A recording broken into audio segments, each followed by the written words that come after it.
The iPhone 6 has yet to be released, but that is not stopping fully functioning clones from hitting the market, so let's check it out.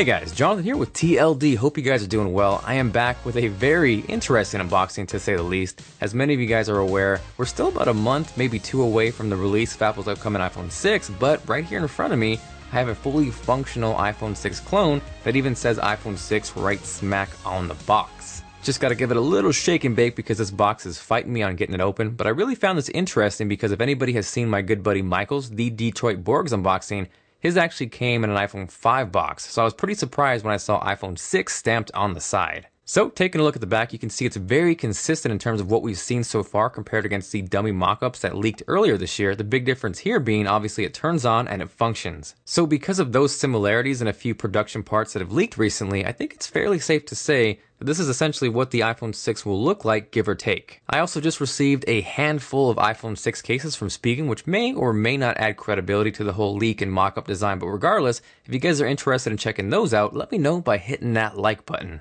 Now, spoiler alert, this may look like an iPhone 6, but as far as performance goes, it is not snappy at all. It's sadly actually a massively underpowered iOS skinned Android device essentially. If you compare it to the iPhone 5S, for example, you can see in terms of performance on Geekbench, it gets absolutely destroyed. But what's interesting though, if you look at the specs on paper, they're actually pretty close. They're both dual core, they're clocked around 1 GHz, but I think this is a testament to not only Apple's performance hardware-wise, but software as well. So continuing on with the unboxing, because there actually was content and accessories which I found amusing, the first thing up is a quick start guide, which says hello right smack there on the front, just like Apple products. But if you dig a little bit deeper and look inside, the most hilarious thing that stood out to me is those are iOS 6 screenshots, so yeah. Next up, and I'm willing to bet these aren't authentic, probably less earpods and more white color stereo bass headphone mic volume control remote earphone earpods headset for iPhone, but nevertheless, at least alongside your iPhone 6 clone, you get iPhone 6 earpod clones. Following that, we have the USB wall charger hanging out there wrapped up all nicely and such. This really isn't anything too spectacular, but at the very least, you can charge your iPhone 6 clone. Next up after that is the USB wall charger's PIC, the faux lightning cable, and alongside that is the SIM ejection tool. Now obviously I'm not going to bank on the lightning cable being authentic either, but at the very least it was still pretty cool that they included the entire package like you would get with an iPhone.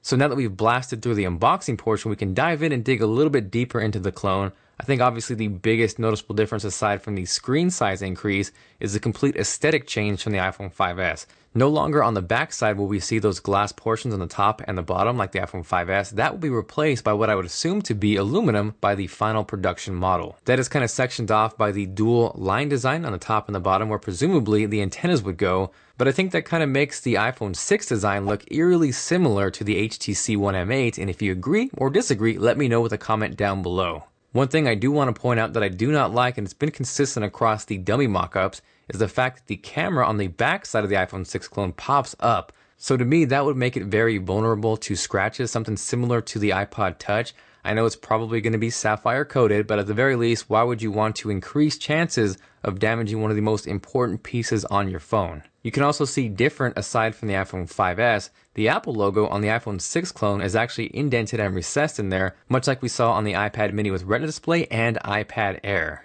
Now another big difference between these two is the actual power and sleep wake button. On the iPhone 5S, it's located on the top right hand side, whereas the iPhone 6 clone that is located on the actual right side above the SIM card tray. Now because the iPhone 6 will presumably feature a larger 4.7-inch display, I think the power button movement makes sense on a device like this. The volume rockers also look like they're getting some sort of makeover on the iPhone 5S. We have those classic circle Apple volume rockers up and down, but on the iPhone 6 clone, those look very similar to what we see on the iPod Touch again. Now as far as whether I like them, dislike them, I'm kind of neutral, but I definitely say the increased size makes them a little bit easier to hit. So like I said previously, this is a fully functional device, but one big difference between this and the real upcoming iPhone 6 is there is no fingerprint Touch ID reader on this clone. So that of course on this device means you are limited to swiping to unlock your phone. Now when I said this thing was not a performer, I meant it. It is extremely, almost laughable laggy,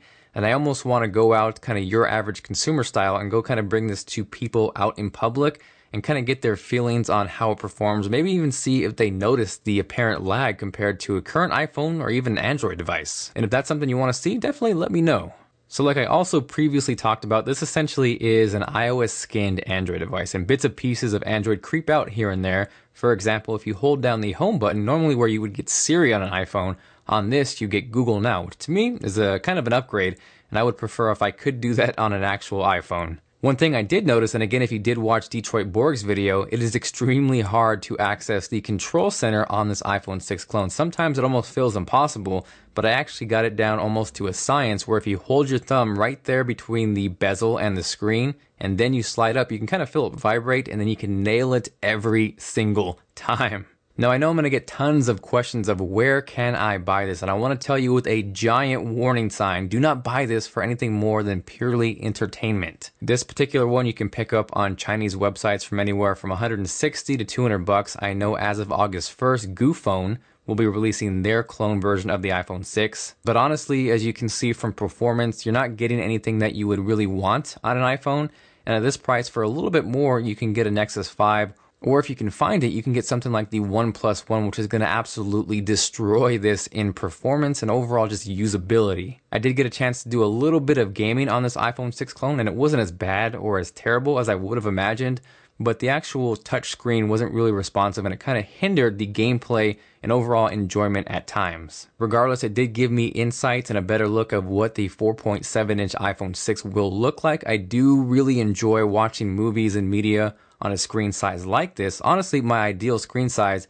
is anywhere between 4.7 and 5.1 inches. So as far as that goes, that is making me look forward to the actual iPhone 6. Now, in case anyone's curious, that right there is the Shield, and I've always been wanting to watch the series. I've heard great things, big fan of Kurt Sutter. Hadn't really made the plunge to buy any DVD sets or buy it online, but I actually recently started catching up and I'm able to watch the entire series with Hulu Plus. I'm sure a lot of you guys are familiar with Hulu, but Hulu Plus is like jumping from that super small 4-inch iPhone 5S display to the upcoming 4.7-inch iPhone 6 display. Also, if you guys weren't aware, in addition to watching shows at your pace, they actually just inked a deal to stream the entire library of South Park, including new episodes. Obviously, it works on your computer, but it also works on your Xbox, your smart TV, your Apple TV, your Roku, and obviously an iPhone 6 clone. Now, this is only $7.99 a month, but for TLD fans, you guys can actually get an extended 14-day free trial by heading over to huluplus.com/TLD. By using that link, it helps the channel out. You guys get an awesome deal and everybody wins. So hopefully you guys enjoyed the video. If you did and you are feeling like being awesome, make sure to hit that like button.